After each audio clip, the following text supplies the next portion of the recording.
Good afternoon, everybody. Thank you for coming today, and welcome to, this is our third time doing a State of the Parish, so really happy that we are able to come back in person, which we did last year too, but with things going, you never know what happens day to day, so it's great to be here this afternoon, and again, thank you. A few of the things that we'll go over today is Father's going to come up and just kind of give a real brief what's happened this year, because the last time we met was January, so it hasn't been a full year quite yet, but close to it. And then we'll have Corey come up and talk about the finances of the parish.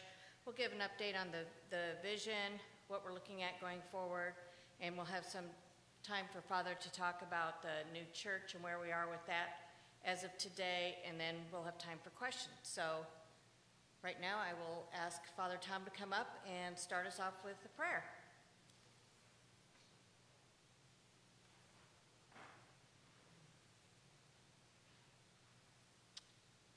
I'm honored and blessed to do so. In the name of the Father, and the Son, and the Holy Spirit. O Lord, may we cherish where we're at, what we're a part of. The church where we receive and share all that we do. The parish to which we belong. A family we become. Much that reminds us that it's holy. And as we come together this day, and as we reflect and review, may we be renewed to it all. May we rely forever on your grace, O Lord. May we trust in your Holy Spirit that does wondrous things. And may we seek, all of us, to do our part. What a beautiful day for us to do so. May you find within us all gratitude. Gratitude for our lives, for our families, for our homes, our hearts, all that we know we nurture here at St. Pat's. May what we review over the past year keep us all mindful of what we're a part of a history that spans back for 153 years. We're grateful for those who've gone before, those who we trust are with you now. We recognize the part we play, the part we are here now as the body of your Son, Jesus. And so may your blessings be upon our meeting, upon all that we discuss. And as we take part, may we seek and be reminded to forever live up to our mission, to be one family, living our Catholic faith, and inviting all to know the love of Christ. And so it's in that way we come together here in his name and on this feast day that we celebrate his being our King, Lord, giver of life, healer of our souls, the one who awakens us to your glory, O God. Amen. In the name of the Father, and the Son, and the Holy Spirit. I can't help but appreciate today, because it's a wonderful time to take the time to reflect. It's a great chance, especially, and I think it's so beautiful because here we are at the end of a year, a liturgical year. And it's a time when we are reminded of how fast the time goes by, but also how precious it is to share the faith that we do. And I can't help but enter into this review with taking to heart and once again being reminded of what we do. We're growing. We're going. Maybe not quite as quickly as we were before the coronavirus, before 18 months ago, but we continue to grow. And that's an exciting thing. We've kept pace with, we were averaging about 30 families a household. And then since Corona began, it's come to about 10 families a month. And so it's cut back a bit, but what we're finding is it's starting to, we have more and more families that are coming to be a part of it. I know I just finished Mass, and I had three families come up to me, and they're like, oh, we're new, we're here from Chicago, oh, we're going to be here, we're coming tomorrow night to enroll in the parish. And so that's a great thing that we continue to grow. And I think that as we see all of the neighborhoods that continue to become known to us around here, it's only going to continue to do so. And so we're excited about that. We're excited about growth. We're excited about where we're going. And, we look back over this past year, and we were blessed to have Father Moser here with us. He as our assistant, he was here for 3 years, and left over the summer to go to St. Columkill in Papillion. And so we welcome Father Patrick Stack. And from all that I've heard, I get feedback all the time. People are really enjoying having him here as well.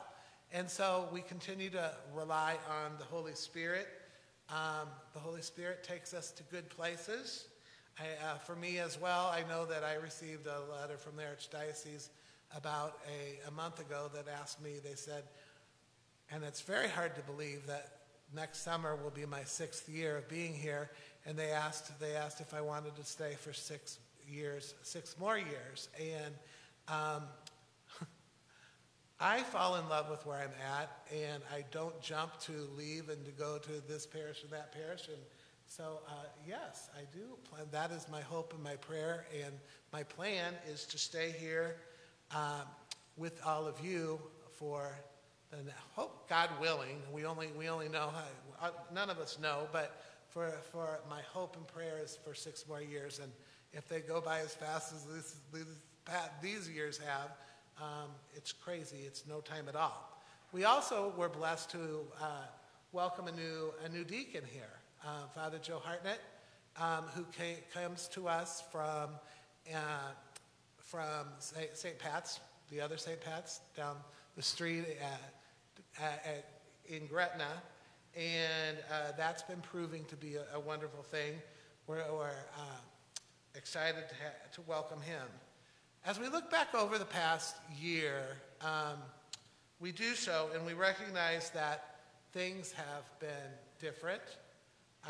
Things have not always been done in the ways that we have been very used to having things. I mean, I think back to, we're working on it right now. We're getting ready for Spirit. There's tons that's going into that one night, which is so important to us.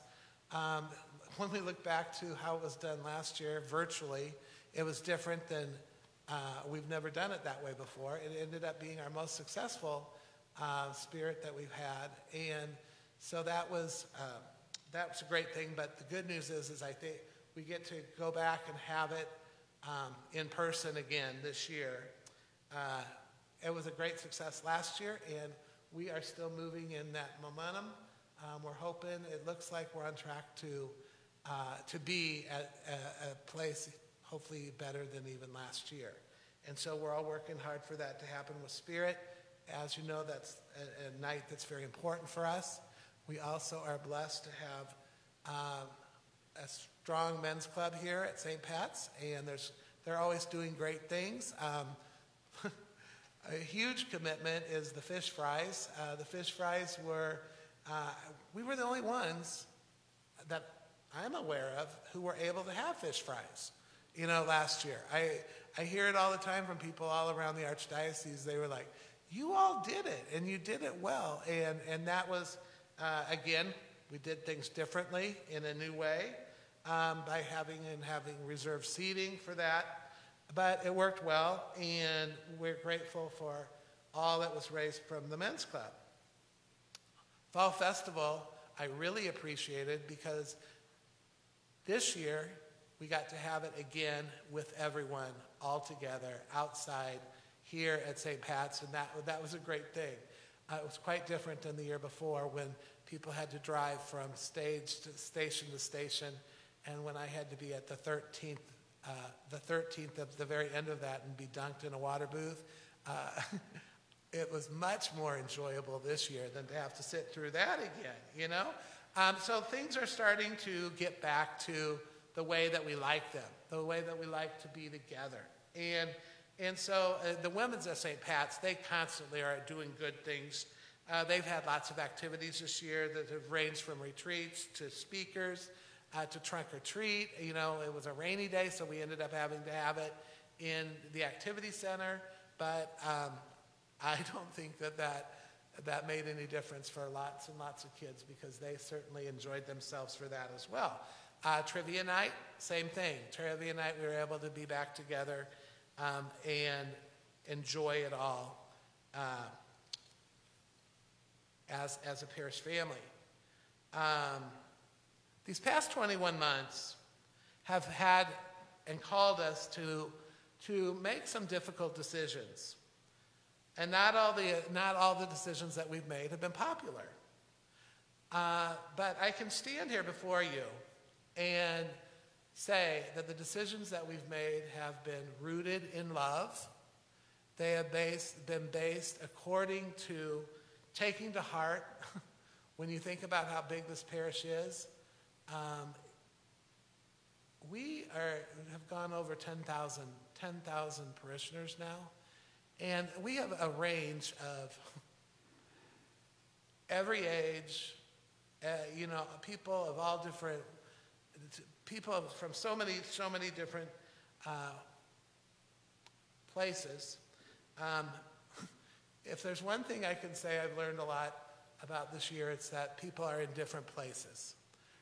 Places where they're at, what they want, what they hope, and I can say that the decisions that we've made have been rooted in trying to consider the most people, with calling us to really look from just ourselves and from what can be viewed that way, oftentimes just for ourselves or for our own families, but to look at the whole.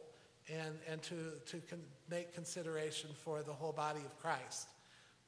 With some of the decisions, I've said, you know, it would have been much easier if we would have had some of these decisions made by the Archbishop. They weren't, and so we were left with having to make them ourselves, and that has placed a lot of responsibility on me as pastor. I can assure you that when making decisions that are made here, it's only with the consultation of looking towards and asking for input and the expertise of the best that we can consider to keep St. Pat's a safe environment. To make it a safe environment, in all along. Looking back over last summer, our intention was always to be able to come to a place where we could have our school open up with optional mandation of masks. We were watching that all the way up to the day before, and came to a place that where we were advised and also recognized that it was going to be in the best interest for us to make that decision. I was really grateful that 95% of the Catholic schools in our archdiocese went along and came to those same conclusions as well. I'm only aware of 2 of them that didn't. And so, but with that, that being said, we lost 23 families. 20, not from the parish at all, because they continue to remain active and engaged in the parish and participate and come here for Mass, and we love that they're a part of that.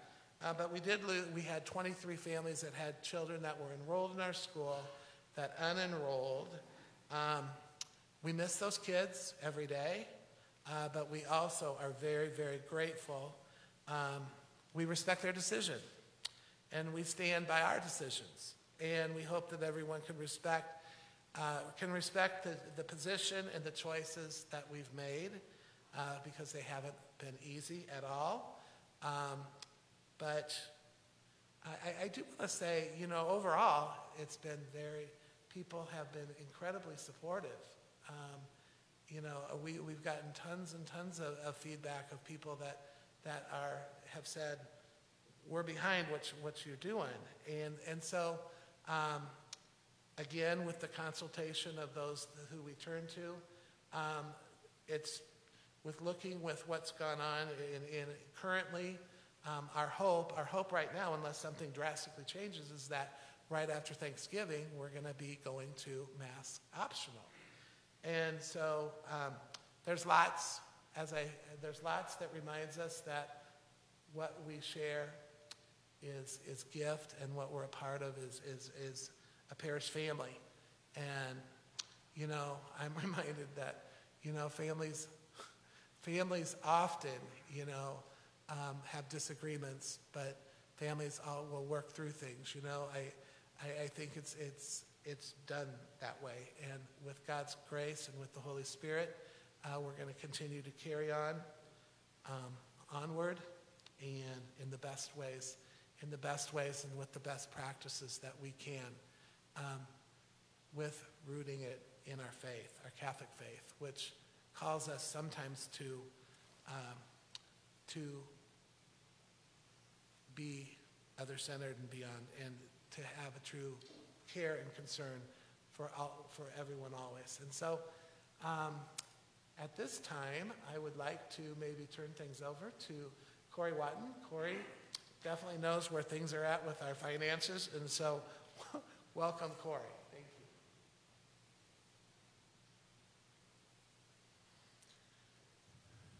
you. Thank you, Father. My name's Corey Watten. I'm chairperson of the Finance Committee here at St. Pat's, so I'm here to give a brief but very positive update on the finances of the parish.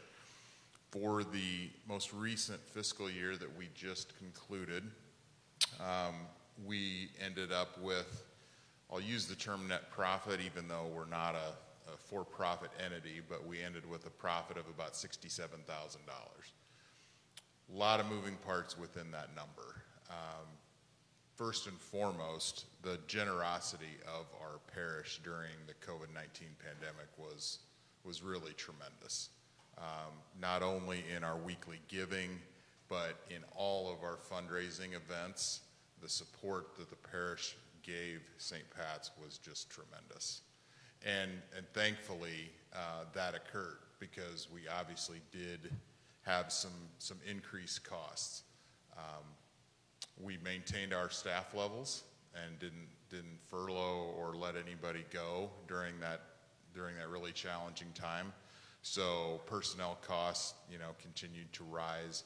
Benefits continue to be a really large expenditure that we provide for our employees. Technology, maintenance and upkeep of our facilities, those costs continue to rise.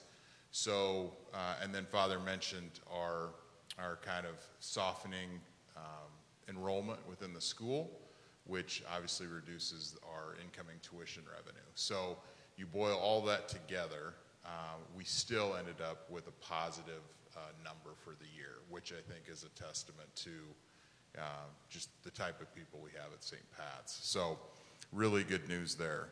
We did get a second draw of the federal Paycheck Protection loan proceeds. We applied for that and received that. That is sitting very carefully in a savings account that we have yet to tap into. Really are using that to, again, not only maintain our staff levels and keep all of our staff intact, but also adding some positions that are greatly needed, especially in our advancement and development area as we continue to grow that. Also good news, kind of projecting forward with our current fiscal year, all signs are positive there as well. The generosity of our parishioners continues. really beneficial for that. And then we're doing our absolute best to hold our costs intact in line with what we're used to. We're not seeing a lot of kind of the one-off expenditures that we ran into in the midst of the pandemic, as that has kind of slowed down a little bit. But all in all, really good news on the financial front from a revenue and an expenditure standpoint. I guess the next slide is one I'm probably more excited about. You know, we had good results from an operational standpoint, but what excites me is how we have strengthened the parish from what I'll call a balance sheet standpoint. Our debt level continues to be reduced. So our current loan balance on the new facility that we added is down to $325,000. At its peak, you know, we were just shy of $8 million in debt on the facilities here. And then when we started with the Aspen Lane Center, that number was about $5 million. And as you can see by the screen, at $325,000, we are just about ready to pay that loan off, which obviously will be a cause for celebration. So really great news, not only on the operational side, but just on the overall fiscal strength of our parish. You know, really good news to report there. The final slide is just, you know, some of the good updates and some of the improvements that we've made within the parish community that oftentimes go unseen, but obviously take resources, take effort by the parish. You know, the outside concrete upgrade out in the parking lot was tremendous. Some of the interior finishes here within the parish, a new roof for the rectory. I mean, all of those things, as your facilities get older, and obviously the facilities here with the 10,000 parishioners coming in and out of our facilities day in and day out, it takes wear and tear, and it takes money to keep them up and at the level that we want. So those are just a small handful of things that were done within the last fiscal year to keep our facilities the way we want them. So I'll keep my remarks brief, but like I said, very positive results. I'm very happy with where we're at as a parish. And so I'm going to turn things over to Mr. Ryan Legrand for a testimonial. Ryan?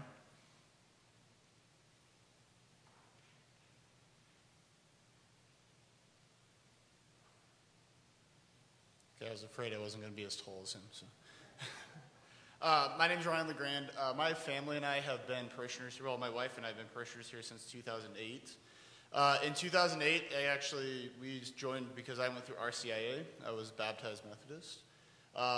As Aaron knows, my wife was born in Sioux City. She was born into the Catholic Church. So she went through religious formation, CCD, as it was called then. I call RCIA it's like taking a summer class in college because they kind of speed everything up and you get it all at once. We have a second grader. She goes to Pecot and OPS. We live in Hillsboro. And so we go through the family faith formation program right now. Got to know Erin really well last year. Her and her husband were our teachers, which was the first year we did family faith. And one of the things that we've really loved about it has been that my wife, having gone through all of her stuff younger, and then me doing the summer school version of doing that, there's a lot of things you forget, and you learn a lot of just the motions kind of part of it. And one of the aspects that we've really enjoyed this year, my wife and I, is that they've added the Alpha program for the adults on the third Wednesday of family faith formation. So we just, this past week, completed our third week of that, so we haven't gotten into it super deep. But we've really enjoyed that because it's given us an opportunity to think about a lot of those big questions, a lot of the things that we maybe were afraid to ask, the things we were afraid to talk about maybe, and talk about it more than just the coming to Mass, standing up when we're supposed to, kneeling when we're supposed to, coming forward when we're supposed to, saying all the things that we're so taught to say, and really ask those big questions. Even the first night, the first question was, do you believe God exists? And if you do, what would you ask them when you go to heaven? And so it's just really interesting. It's been a good, diverse group of people. Our group alone, we have one couple that just got engaged, and the fiance, she's going through RCIA right now, so she's also going through Alpha at the same time, so she's getting that at the same time. So yeah, it's been really great. Our daughter just went through First Reconciliation. She really loves coming to church here. She played on the soccer team for the second graders over the fall. Met a lot of the kids. I think every kid but my daughter goes to school here that was on the team. So she got to meet a lot of friends here, which has made coming to Mass and coming to some of the things here a lot more enjoyable for her as well. So I don't know. Do you want me to say anything else, Aaron? Aaron invited my wife and I, but my wife was in Sioux City this weekend and is not back yet. So I got the call up. So, and you would think I'm actually a trainer by trade, and you'd think I'd be more comfortable in front of a crowd, but that's when I have slides and I'm prepared. So. But thank you for having me. I appreciate it. We're usually here Sundays at 9:30, so if you see us, please say hi.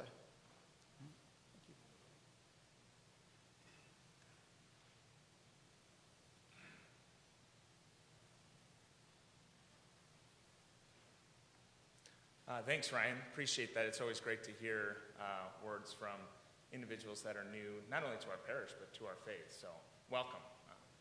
Appreciate the words.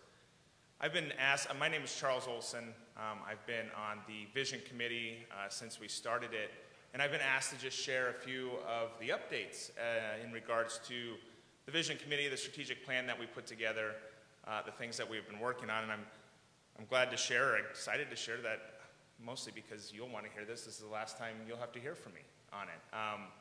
When we set out on the Vision Committee, the group was originally convened by Father Tom about a year after he joined the parish, really for the purpose of leading the organization and to articulate a vision for the parish in the coming years. In light of the expected growth and expansion of the parish, a vision was needed so that we would have related strategic plans, and we would eventually provide a framework for the parish to continue to grow in the coming years. And really guided by our thematic goal of bringing people to Christ and Christ to people, we were able to define a new parish mission statement, which you've probably heard Father say maybe once or twice here over the last few years, but and that's the one family living our Catholic faith, inviting all to know the love of Christ. These two really guided the group on development and implementation of the parish vision over the next few years. And the following 6 goal areas were defined. First was engaging people in their faith. Second, youth education and programs. Third, organizational health. Fourth, one community.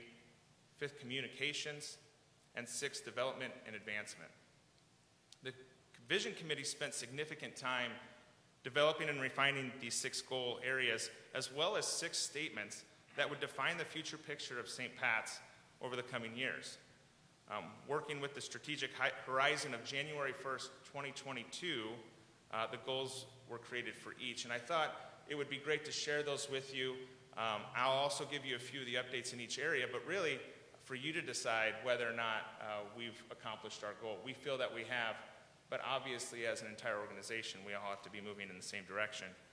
Instead of following the same order, I think it's a little bit more reasonable to start with actually goal 3 in organizational health, because with anything, you have to have the organization moving in the right direction in order to achieve any sort of success. So the statement here was that on January 1st, 2022, St. Pat's is an organization focused on a culture of service to the people of the parish, built on modern HR practices, including professional development, performance evaluation, and coaching. The staff serves the parish vision and is continually growing needs with excellence. Again, these are the statements we put together. It would be about 4 years ago at this point. And in looking at that, we have accomplished a lot of that. And in each one of these areas, I think we've accomplished a ton. We still have work to do. We will continue to move forward. But just a few of the thoughts that I had as I looked at that. It really started with making sure that we had the right people in the organization from a structural standpoint. And then figuring out, once we knew we had the right people, making sure they were in the right positions. We have a lot of really talented people on staff, and it was really making sure that they were all in the places that not only they enjoyed, but that they were skilled at and would ultimately receive the most from. We also ended up appointing a leader in that structure. Vicki became Director of Operations at that point, and she really started working with the teams to identify the gaps and any of the positions that we needed to fill that maybe hadn't been there, and even taking a look at possibly restructuring where needed. I think one of the biggest things that we saw come from that was actually going back to goal number 1 and engaging people in their faith, and I'll expand on that. But the statement there was, on January 1st, 2022, St. Pat's draws on its 150-year history and parish diversity to engage people in their faith wherever they are in their spiritual journey. As a result, we actively live out our relationship with God through new and enhanced opportunities. Just taking a look at how we've worked to engage people in their faith, I think the biggest one that you'll see and you'll hear from here shortly is the faith formation changes, not just in what we're doing, but how that's even structured. We now have a faith formation director. We have a family faith formation team, adult faith formation and pastoral care, young adult faith formation minister, and a youth faith formation minister. So instead of just having a few people at the helm, we have an entire group of individuals that are dedicated to that. We also started to take a look at identifying gaps within faith formation, making sure that we were tiering it based on where people were in their faith journey. And again, especially with that family faith formation, trying to find opportunities to get families involved as opposed to just the individual youth that are in the parish, which then again relates directly to goal number 2, and you'll see these goals kind of played into each other. Goal number 2 was the youth programs and education, and the statement there was, on January 1st, 2022, St. Pat's provides an opportunity for each family to appropriately educate every child in the faith. The parish ensures the program is relevant to the children and effective in growing dynamically engaged young adults.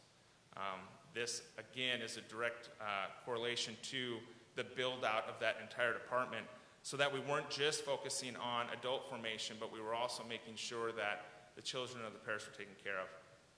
And a big part of this was aligning our 5-day school with what was the RF program, and making sure that all the programs were talking and moving in the same direction, communicating openly and honestly about the things that they were doing, and that we were all moving in one uniform direction.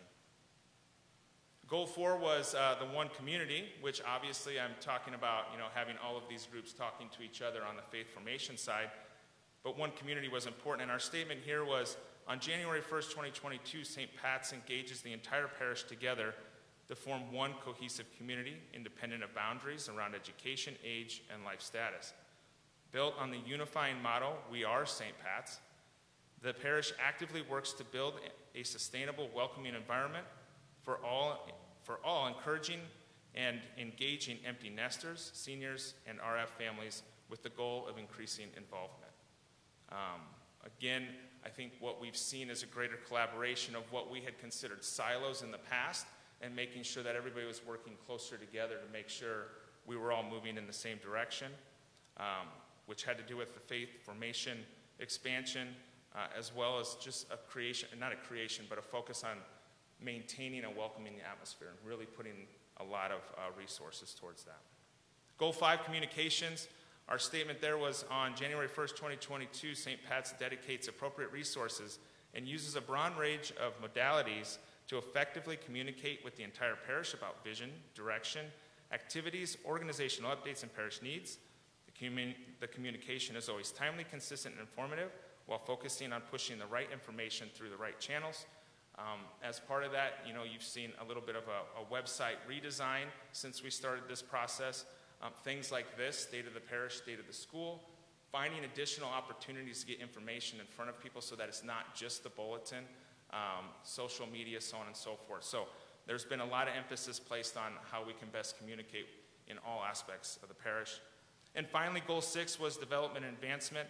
On January 1st, 2022, St. Pat's actively works to meet the financial needs of the parish from both short and long-term perspectives.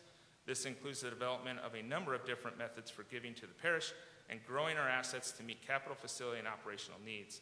Obviously you just heard the report on finances. We've come a long ways, even in looking at since we started this vision and making sure that we were good stewards of everything that's coming in. And I think you've seen over those years a lot of attention paid to not only getting the debt down, but also setting up ourselves for success in the future. Overall, there's been a lot of accomplishments, and I thank the committee for the work they've done, but more than that, I also thank the individuals that helped in each one of those committees, and the internal staff at St. Pat's has worked really, really hard to make sure that the focus in these areas was there, but then also to continuously build on them. While this vision committee and the strategic plan that we put in place is coming to an end, it does not mean that our planning and vision for the future is stopping. We need to continue to strive to move things forward. We need to have a new group of people step up and create the vision and the strategic plan for the future so that we continue to be ahead of the curve. So, thank you.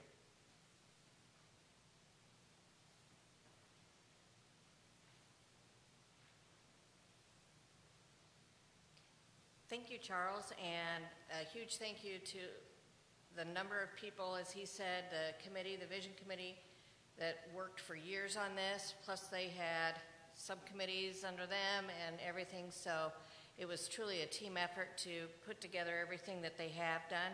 But as he said, now we need to start looking to the future, and so this slide here is something that came out from the Archdiocese, because they've been looking also at what's going on in the future. So they say vision is not about dragging people where you want them to go, but inviting them to gaze at the horizon with you and come to desire it just as you do. I think that that saying says an awful lot as far as the Archdiocese as a whole, but then us as a parish, where it isn't what Father Tom wants, it's not what we as staff want, it's not what Parish Council wants, it's what the parishioners want as a whole in our whole community. Where do we see ourselves going? Where do we want to be? And a lot of that started with having a mission statement that says who we are, why we exist, and then looking at, okay, now what? How do we get there? So what we're going to be doing going forward, and I'm going to have Aaron come up here in just a second, but is take a look back at the goals that the Vision Committee had put together. You know, are we done with all of those? No, we're not. And a lot of those are goals that need to continue. We need to make sure that we stay financially viable to, you know, do everything to fulfill our mission, and also to continue to grow as we are growing. Like Father said, this last year the growth wasn't quite to the point it was before. However, I know that they've had, gosh, I think like 40 to 50 calls here in the last week or two of people interested in joining the parish. So I think things are moving, people are moving, and we're ready to start looking to the future more. So right now I'd like to have Erin Keller, our Faith Formation Director, come up, and she's going to talk more about what the Archdiocese has put out with the Pastoral Conference this last couple of years, and tell us, you know, how does this look for us? Where do we see ourselves going? So, Erin?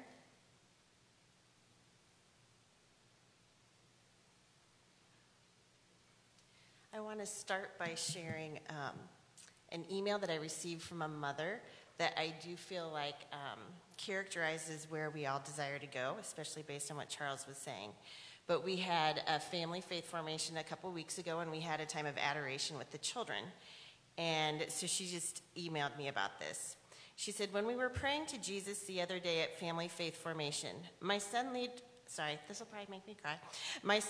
over to me and said, I really see Jesus. He really talked to me. He had so much excitement that was running through his body. He kept telling me how he now understands church. I leaned over and asked, "Do you mind me asking what you guys talked about?" He then began to tell me. I asked him to make me smarter, to become a better student, and to help me stay on task and to finish my assignments faster. Side note, my son has ADD. This school can be hard for him, mainly staying on task and finishing his assignments. This really tugged on my mom heart, and I thought, well, maybe it's time we seek medical help. The next day, I talked to his teacher and explained everything that happened at church the night before. Her heart sank, and she told me she had some ideas she wants to try with him. I truly can't believe it, all in caps.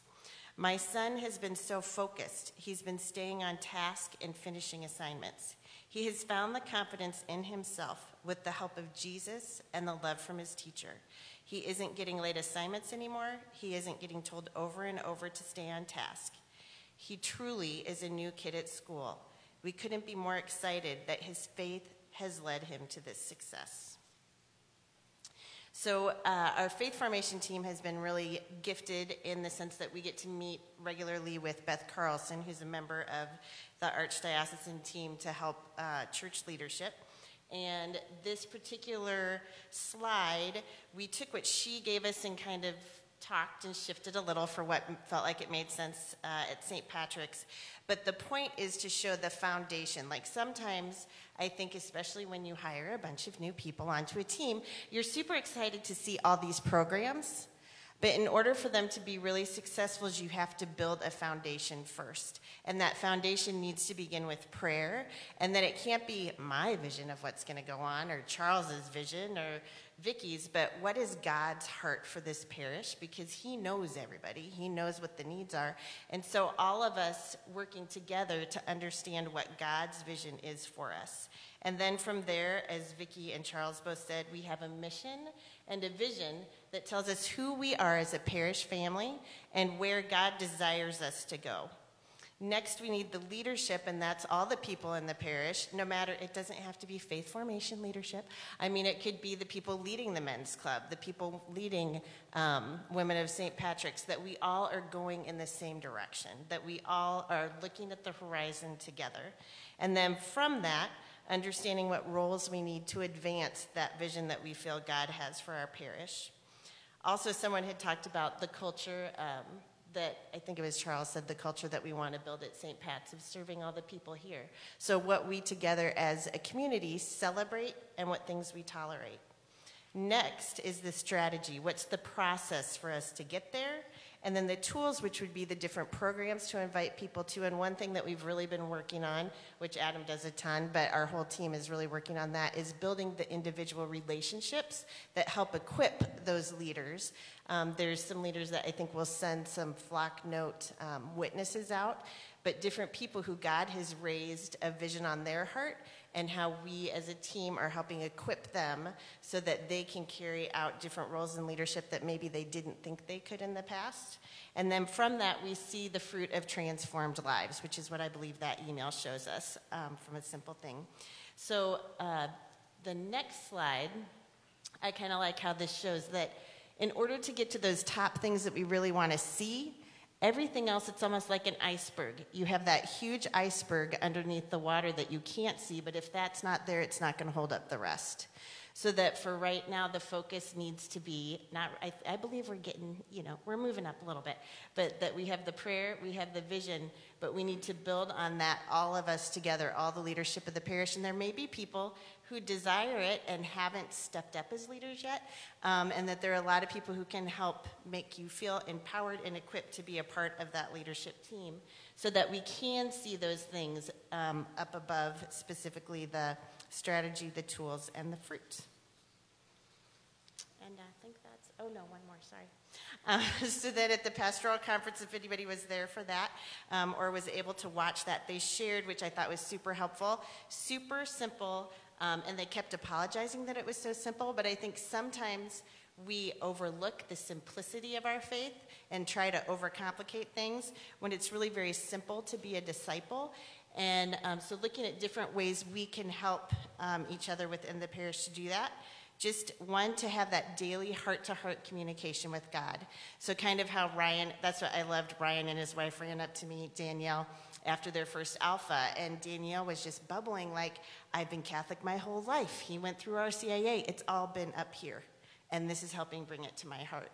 So for us, again, just to have that time, even if it's 10, 15 minutes every day where we're listening and receiving the Lord's love for us so that we grow in that friendship.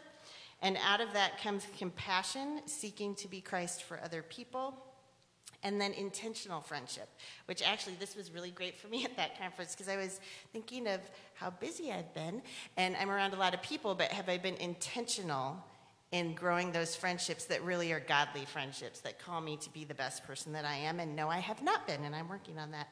And then the next is just invitation, and that's actually one of the things we're working on this Advent is after COVID, I've just heard a lot of people say there's a lot of people they haven't seen back at church yet because we all kind of got into our different habits. And so that invitation of, hey, here's some cool things going on. Do you want to come with me? And inviting friends into that relationship with Jesus. So just, yeah, some simple steps to get us moving on the way.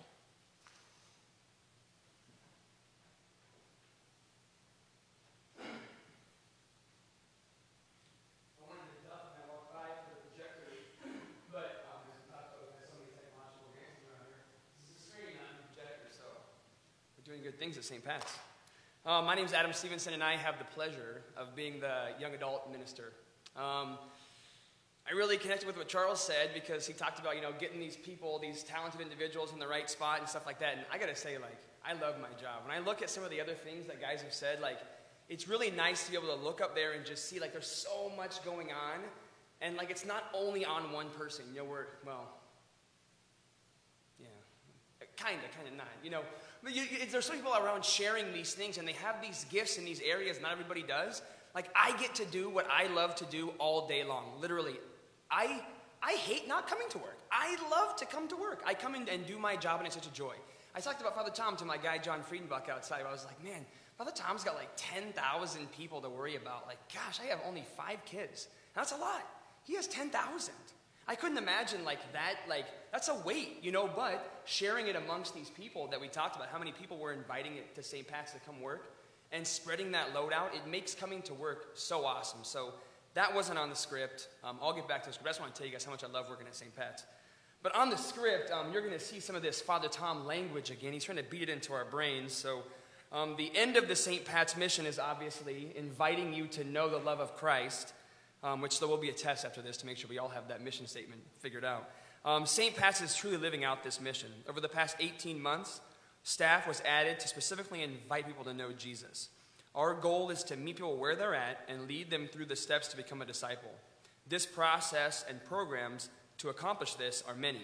And as you see up here, you see a whole lot of things, but I love, as Aaron talked about, our work with the Archdiocese and how they've made things simple. Because, when you're working for a parish or you're joining a parish, things can be so complicated. It's okay, how do I best Catholic? Or how do I teach other folks to Catholic?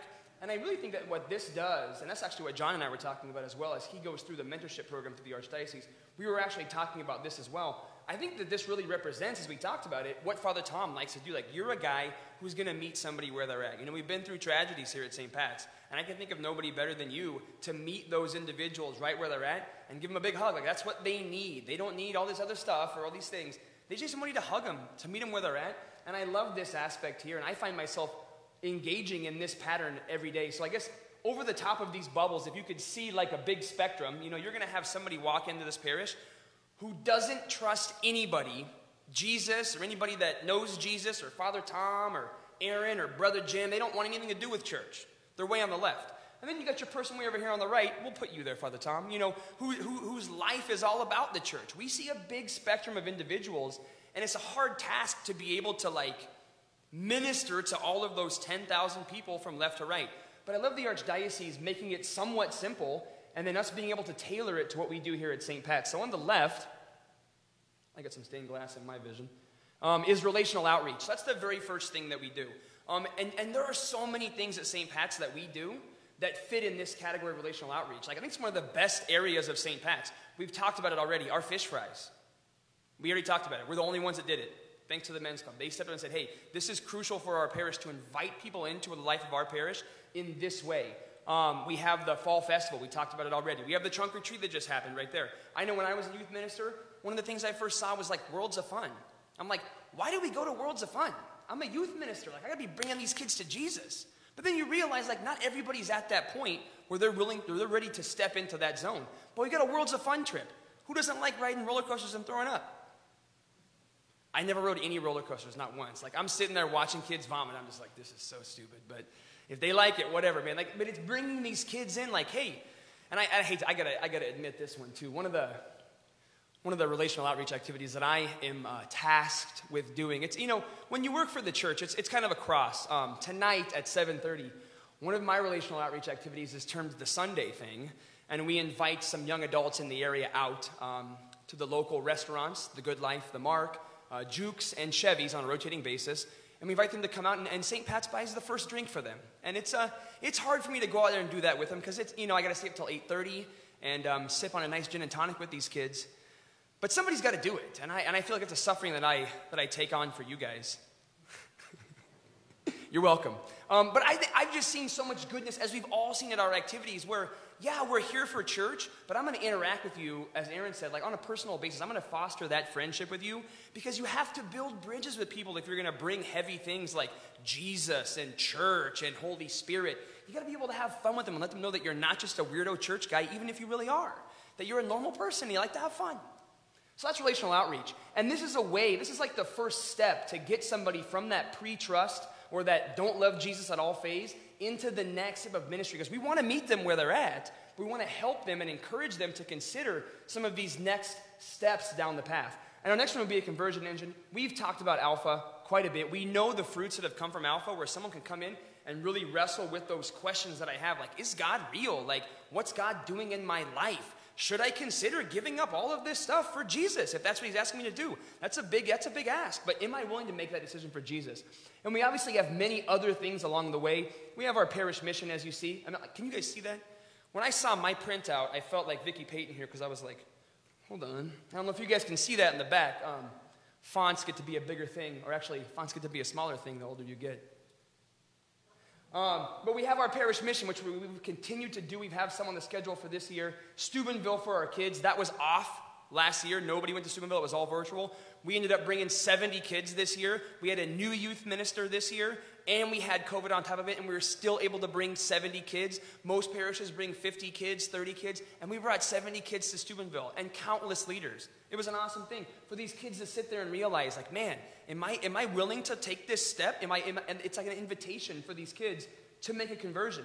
And we have some of the things that we've done every single year. We have these sacrament preps where we do have kids and parents that are going through this thing and having these great experiences in reconciliation. Here's a testimony right here. It's from Corey Ayers. I think I can say his name, right? Corey Ayers, who's very famous. He emails me when he was the men's club president. He's emailing me like every week, it seemed like. But Corey filled out the survey, and he was not even satisfied with the survey. He said he wanted to let us know how much he enjoyed the format. There was so much to do. It was so engaging for the kids. His daughter Stella was so excited and told everyone she saw the rest of the weekend about it. Imagine going to reconciliation and telling everybody the rest of the weekend how exciting it was to go to reconciliation. That's what I was thinking too. Like, I probably wouldn't do that. But this lady was so on fire that she encountered Jesus in the confessional. It was awesome. I love what you've done with the Faith Formation program. Keep it up. And I think that it really, what's touched me, just a brief thing, is, when I came to St. Pat's, we had a tradition here. You said 153 years now. There have been many, many, many people that have come. And what I've loved so much about this whole process that we've taken is we haven't forsaken any of the things that we had. Sometimes when a new pastor comes in, it's like, oh, great, who's losing their job? Who's losing their job? Who's getting the axe? Like, that hasn't happened at all. People that have still been here are still involved in different capacities, and things have just grown from what we've done in the past. Mary McMahon, how many hours a week did Mary McMahon work at this place? Way more than I did, I promise you. She was here every time I was here. And it's just taken what she's done and continued to grow it and spread that wealth around. We have these transformational growth opportunities, many of the same things that we've always done here, but it's been put in a spot, so if I'm going to invite somebody who's made the decision for Jesus, is looking to dive deeper into their faith, I have opportunities for them. We have these many different consecrations, Bible studies, Ascension Press things. We have cloisters now. We have the Father Flanagan Society. We have the pro-life group, the SVDP group. There are many groups here that I can appropriately invite. And that's what I love about this strategy here. If I know somebody who doesn't care about Jesus, I'm not going to invite them into a transformational growth opportunity. Because that's someone who's already made the decision for Jesus and looking to go deeper. I'm going to bring them into something else. But we have these things that we've always done, and now it's much easier for me as an employee, for you guys as parishioners to say, hey, where would this person fit best along this pathway?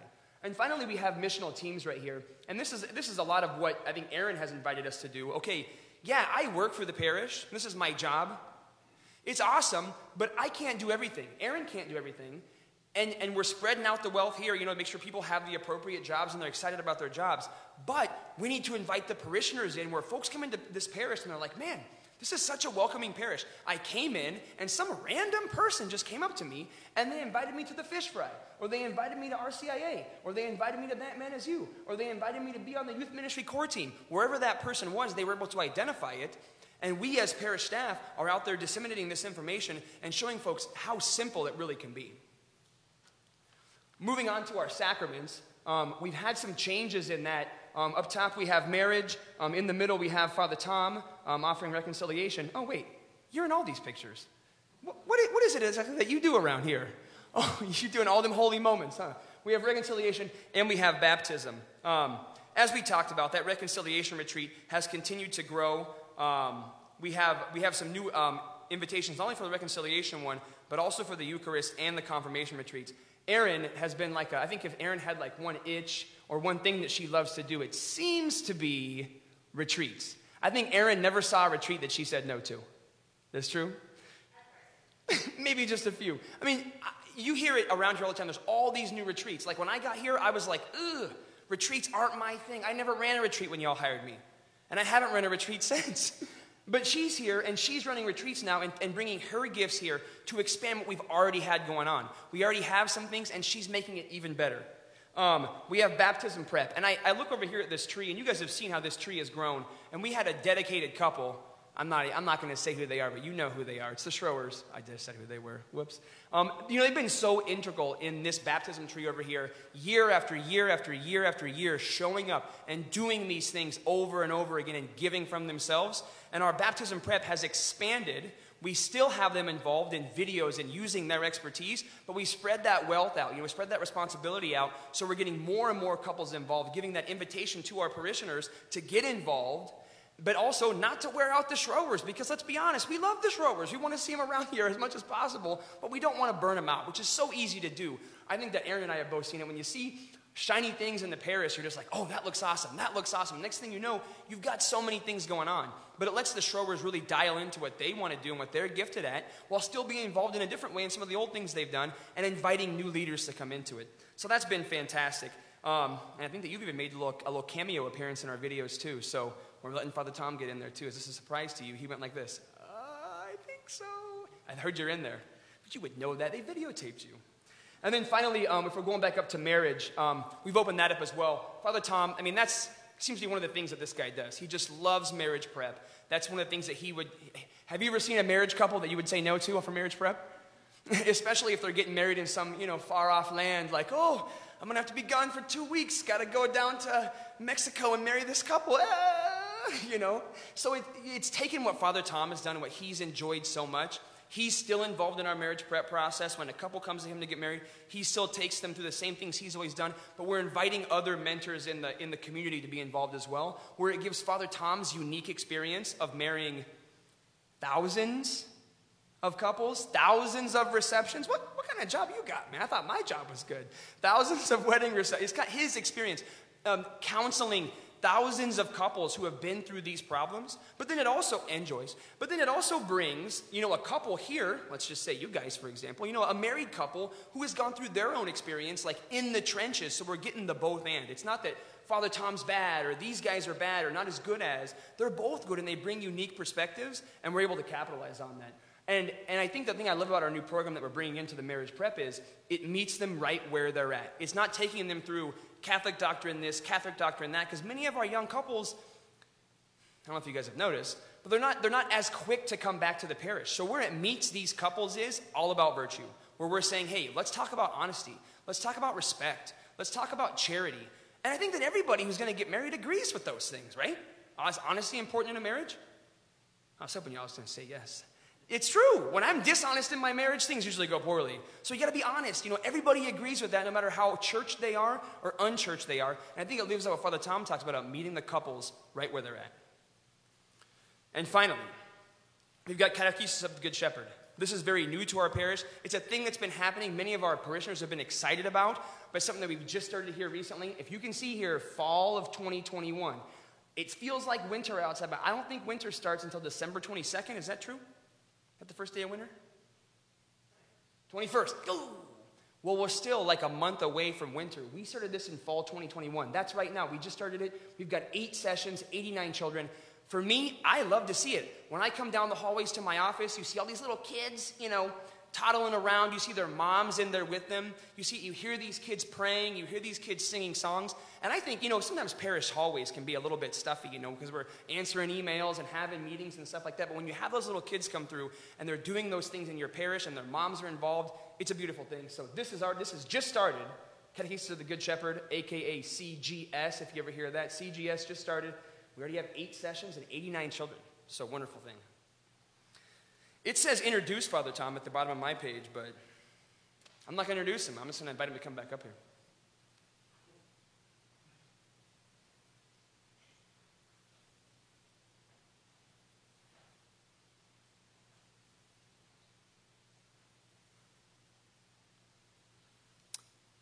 I definitely say it again, it's so good I know how much I enjoy hearing about all of this and being inspired and reminded of how wonderful it is to be a part of. And so anyway, I know that there are many who have wondered where we're hoping to go with the future and what plans lie ahead. And just to kind of refresh where we've been, I'm going to take us back pretty much now to, it would be 2 years in January. So 2 years ago in January, even probably a year and a half before that, we put together a building committee made up of a number of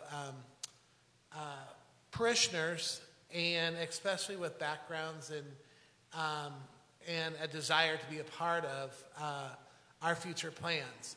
And one of the first questions that one of the first things that people respond to us, so they're like, wouldn't it be great if we could just stay on our home campus? Well, can't we just add to what we already have? Ideally, that would be great. I think we also have to take into consideration a number of obstacles that make that difficult. But we had to prove.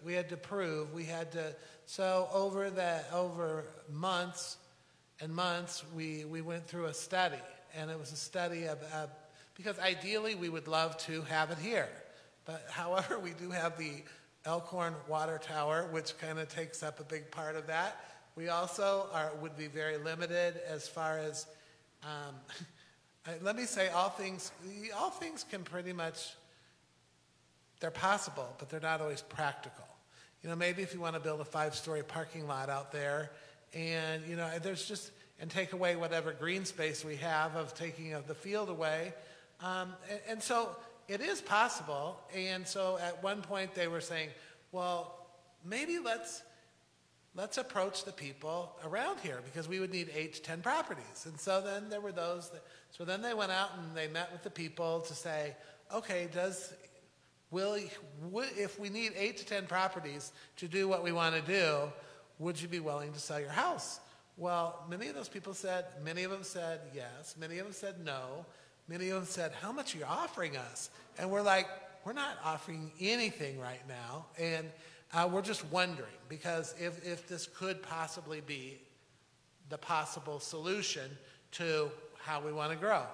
Well, at the time, so this was 2 years ago in January, the building committee met without me, because I really felt like it was important that it's your church, it's your parish, you know, the decisions that lie ahead.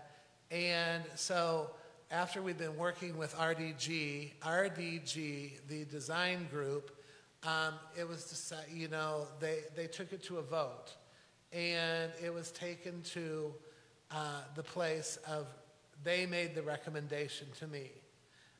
The building committee from this parish made the recommendation that it only makes sense for us to take and to build a parish, a church down the street. It's 1 mile away.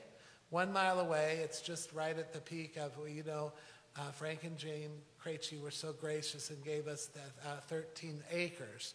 13 acres that are right there on the north side of Maple, the same side we are. You know, I always thought, I don't want there to be confusion about whether we should call it, you know, there's already enough confusion about St. Pat's in Gretna, St. Pat's in Elkhorn, St. Pat's in Fremont, and then you're going to add another St. Pat's. It's like, okay. So anyway, the thing that seems to work, you know, is St. Pat's at the Point. Because you go down and you have Indian Creek, you come up and it's Indian Point, it's right where you turn into it. So it would be St. Pat's at the Point, which I think will clarify and have a distinct calling, but look to that. There's even going to be a clock tower, a bell tower that is very common. In Ireland, it's to have round bell towers. It even has that, and on the top of that, it has a point at the very top of that. So anyway, when we started working with RDG, I told them, extravagant will never work at St. Pat's. We are not an extravagant parish. There are some places that are. It will never work at St. Pat's, extravagant. What will work at St. Pat's is simple and beautiful. And that is what I have found every single time that I've gone to Ireland. I have found that it's the churches there are simple and they're beautiful. And so I kept telling these architects that we've been working with, go for simple and beautiful. And so anyway, during that time we've been working and meeting and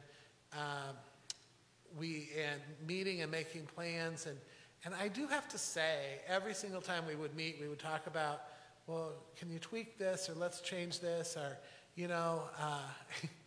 it reminds me of a monastery that's like built on the side of a mountain. It's so simple and it's beautiful. What we arrived at was in May, as we were getting closer and closer to coming up with. Okay, let me back this up as well. When we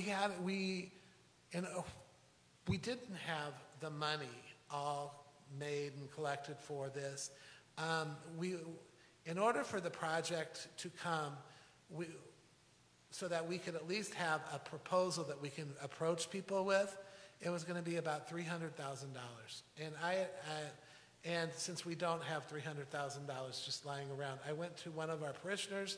I said, this can help us to go to where we are hopefully going to need to be. Would you be willing to fund that on your own and they agreed to do that. And so we've been able to come up with a proposal. So we have our plan together.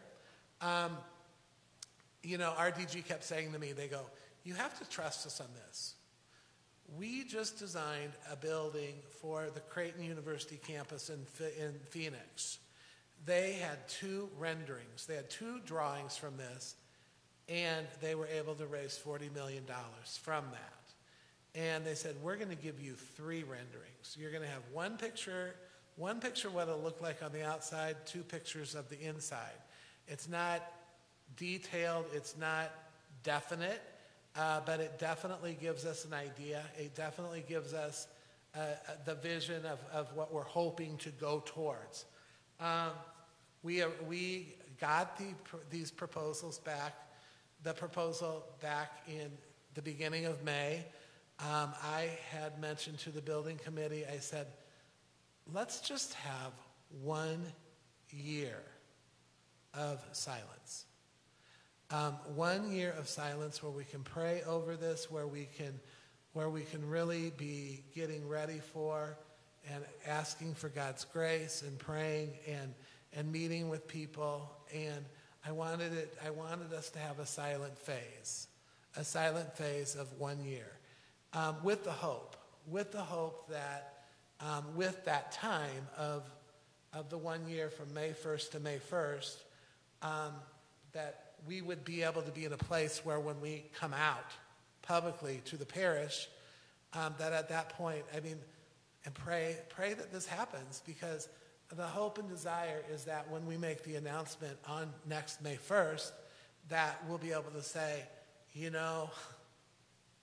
it seems overwhelming with where we need to be, and this is what we have to raise, but we are blessed because on this day of the total, we already hopefully have half raised. That's the hope and the prayer, to be able to come out and say, this is the total project. And so what I've been doing is meeting with couples. I've been meeting with couples all through, and couples and individuals, and just asking. What I have found is that there is tons of excitement. It is really, really thrilling to see the people that are behind what we're doing and what we're hoping to do. And I told Vicki and Kathy, I said, for a silent phase, I said, I know you're both married. Kathy's married and Vicki's married. I said, if you have any intention that you feel like you want to talk to your husbands about this, then I'd rather have you not be a part of it, because it's that personal. I want it to be silent for 1 year, if it's going to work. And so anyway, they both agreed. Sorry, Jeff, you don't get to hear. At least she better not tell you anything. But right now, the only 3 people in this parish that know where we're at and what's going on are myself and Vicki and Kathy. And like I said, I'm hoping and praying that 1 year from now, when we come out May 1st, that we're going to be able to say, look at where we're at now. We're carrying on. We're going to continue under God's grace. This is a wonderful thing. And so we've been in touch with, we've met with the Archdiocese. The Archdiocesan Building Commission is reviewing our plans before we have them drawn up. And like I said, the goal is to be able to present to everybody May 1st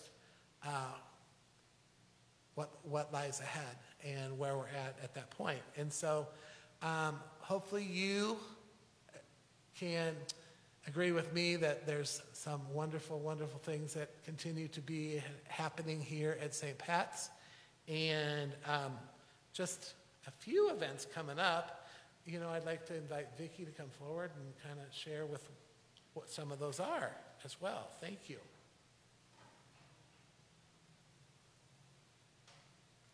Yeah, I just wanted to wrap up with a couple things that are coming up.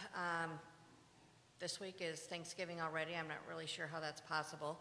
But Wednesday evening we will have, it's a pre-Thanksgiving Mass. People can bring their bread or wine or whatever to have them blessed. Come to Mass at 6 o'clock, and then there's a pie social following. The next morning on Thanksgiving, there will be daily Mass, and that will be at 9 o'clock. And then the annual Christmas concert, which I think it's like traveling through Bethlehem or I don't remember what the exact title is, but something that Anna just really puts in a lot of time, and it's a wonderful concert. That will be on December 5th. Breakfast in Bethlehem by the Women of St. Pat's then on December 12th. We'll also have, as Aaron alluded to, there's going to be an Advent series of people coming and speaking that everybody will be welcome to come see, I think on Thursday evenings. And then they're going to have other activities. There's a mailing that's going out this week, I think. Oh, okay, you can grab it after Mass. And just saying all the different things that your family can be involved in. And then things to look for next year. Spirit, as Father said, will be in person again. And I think we had saved the dates that went out that might have had the wrong date on them. Not sure how that happened, but it is on February 12th is Spirit, the annual dinner and auction. And we'd love to have as many people come as possible, but there will also be online bidding for those who can't attend. Fish fries, again, not sure the exact format. The men's club's working on it. It might be as it used to be. It might be a hybrid with some reserve from last year. They're still working on the best scenario for that, but they just really want community involvement and invite people from outside the parish too, just to bring them in and see what a great place St. Pat's is. So we thank them for that.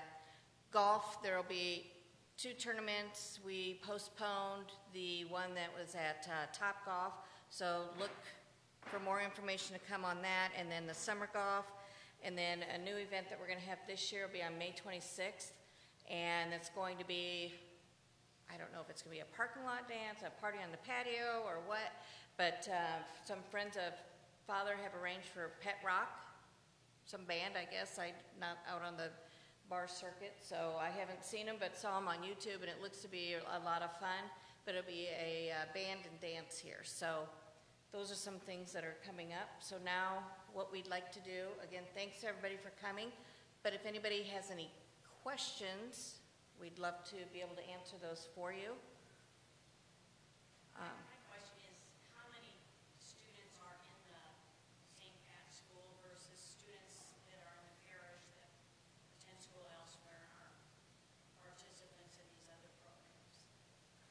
The question is how many children are in the St. Pat's School versus going school elsewhere. And right now in the St. Pat's School, it's a little over 700 children, 735. And outside of that, I think it's got to be 800 or 900 in that ballpark. I did have a couple of questions that people dropped off. One second. Let's see.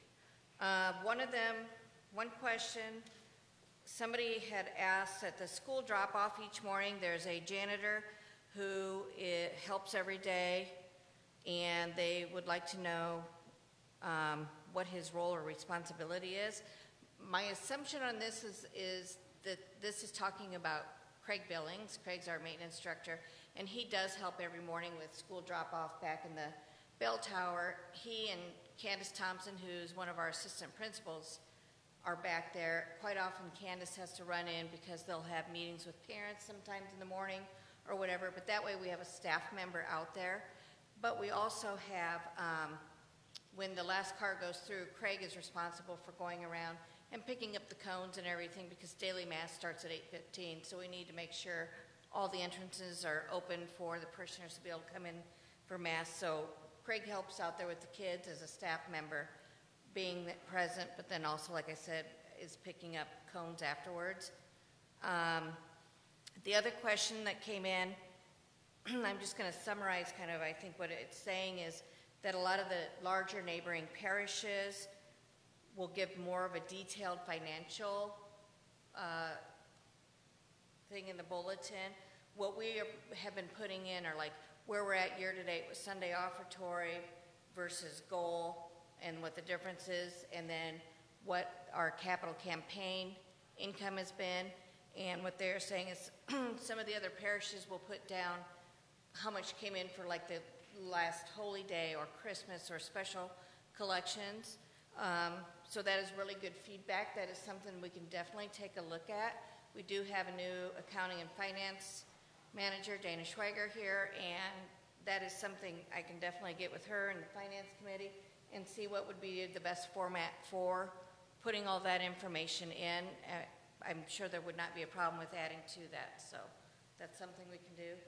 Does anybody else have any other questions here? I'm going to look really quick on. Because we're streaming live on Facebook. I pulled it up and I there weren't any before. Let it up.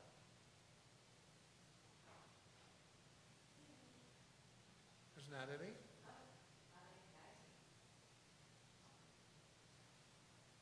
Well then, how about, why don't we end with a prayer today too? In the name of the Father, and of the Son, and of the Holy Spirit. Almighty God, to you we give so much thanks for life, for the day, for one another. May we forever cherish that which we share in our faith. May we make the most of nurturing our souls and becoming alive in Jesus. We thank you, O God, for the many opportunities that we know are here for that to happen for us all. May we bring our day and bring our time this day to a close. May we do so recognizing the blessings that we share of being a part of St. Pat's Parish. Thank you for the gift of one another always. May we continue to seek to be one family living our Catholic faith and inviting all to know the love of Christ in all of our lives. Amen. And again, thank you all of you for taking the time and being here today.